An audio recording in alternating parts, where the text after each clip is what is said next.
It's not something always that we think about, but it's about land use and land use changes. This is a solution about making rezoning work, integrating workforce development into land use changes.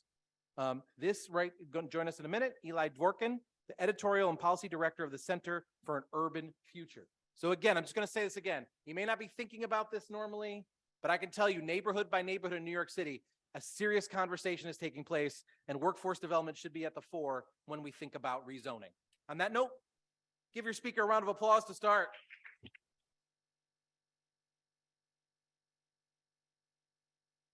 Good afternoon. Not bad. Let me try one more time. Good afternoon. All right, now we're cooking. My name is Eli Dvorkin. It's my great pleasure to be here today representing the Center for an Urban Future. We are an independent nonprofit research and policy organization focused on building a stronger and more inclusive economy here in New York and across all 5 boroughs. Now, there are a lot of things that city leaders can do to advance equity and to rebuild a thriving economy. In fact, our latest report, City of Aspiration, offers up 150 concrete ideas to do just that. But I don't have 150 minutes, so I said I'd stick with one single idea for this talk. So here it is. New York City should seize on the enormous but largely untapped opportunity to integrate strategic investments in workforce development into and in advance of major zoning changes. Now, we made this case, a case for this approach in our 2021 report titled Making Rezoning Work that we produced in partnership with Jobs First NYC. So what is this idea? Why is it necessary? And how exactly would it work? That's the wrong direction. How would it work? Well, right now, policymakers across New York City are reckoning with how to move land use changes forward amid a severe housing shortage with a recession looming, and in a city which is still down 141,000 jobs from February 2020. But when it comes to land use changes that can unlock new housing and spur job growth, New York City faces a major logjam. Many elected officials, community leaders, and local residents are understandably concerned about the risk of displacement if zoning changes accelerate gentrification, as well as the strains on local infrastructure if the population grows without commensurate investments in everything from sewer systems and public parks to libraries and schools.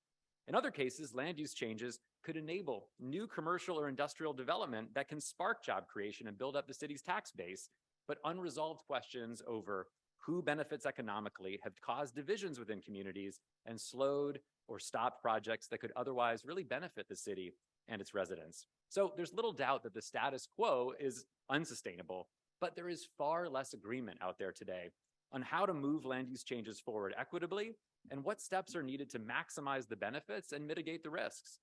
And in recent weeks, members of the City Council have laid out new principles of their own for garnering support for land use changes. But while many of these principles are intended to ensure that new housing is deeply affordable, that current residents are not displaced, another side of the equation has been almost entirely absent. Investments that can help local residents get on the path to better paying jobs and careers.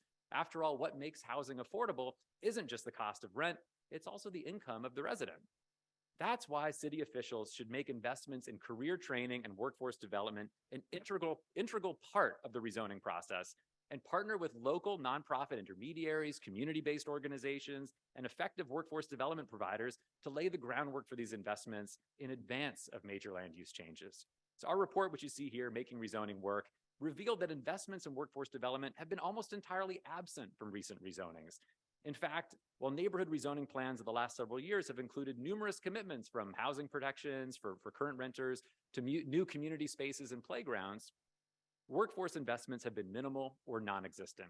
According to the city's own commitment trackers, which we analyzed, city government budgeted just $462,250 for job training initiatives focused on just 2 of the 6 major residential neighborhoods approved for major rezoning since 2016. Of that, just $312,500 had been spent on new job training programs as of last year. In fact, investment in workforce development as part of major land use changes have typically come too late or not at all. And the need is pretty clear. As you can see here, the neighborhoods that were rezoned recently in the last 6-7 years, the poverty rate is about 27% compared to a 19% average citywide. The unemployment rate was significantly higher. The share of adults with a bachelor's degree significantly lower. In so many ways, those economic opportunity indicators were lacking in those neighborhoods that underwent rezonings, but these investments just weren't being made. But it doesn't have to be this way. To earn the trust of communities that have been hit the hardest by the pandemic and ensure that new development benefits the New Yorkers most in need of economic opportunity, New York City will need to develop a bold new vision for building workforce development infrastructure at the neighborhood level. This approach should have three key ingredients. One, the Adams administration and the City Council should focus on strengthening neighborhood level workforce networks by investing in existing intermediaries and on-the-ground organizations, from the Lower East Side Employment Network to the Brownsville Hub Cooperative. New York is fortunate to have some place-based models already up and running, but too little has been done to invest in these approaches, grow them, and replicate them. The mayor's team and the council should work with the Department of Small Business Services, with EDC, with city planning, and other agencies to help seed and scale these networks in every community citywide, starting with those where income is below the citywide average, ensuring that every community has the tools, resources, and capacity needed to connect residents to education, training, and employment before a major rezoning occurs. Second, develop community toolkits for designing and planning workforce investments as part of any future neighborhood rezoning. City officials should work with those intermediaries and community-based organizations, workforce practitioners, educational institutions to develop a menu of options for building and strengthening local workforce networks and share those options publicly at the beginning of a rezoning process. Without a framework like this, individual community members are left to advocate for these investments on their own with limited results. And third, these investments can be paid for, in part, through a system of citywide linkage fees for developers of large-scale real estate projects. And this wouldn't be a new idea. Boston's Neighborhood Jobs Trust does just that and has for over 30 years, requiring developers to now invest $2.37 for every square foot of new development for projects over 100,000 square feet into a fund set aside specifically for job training, education, and support services. And in Boston, that fund has generated over $80 million just since 2014. Let me close by saying we can't just rezone our way to a more equitable city, but by finally incorporating strategic investments in workforce development into and in advance of major land use changes, city leaders can help expand economic opportunity in the communities that need it the most. Thank you.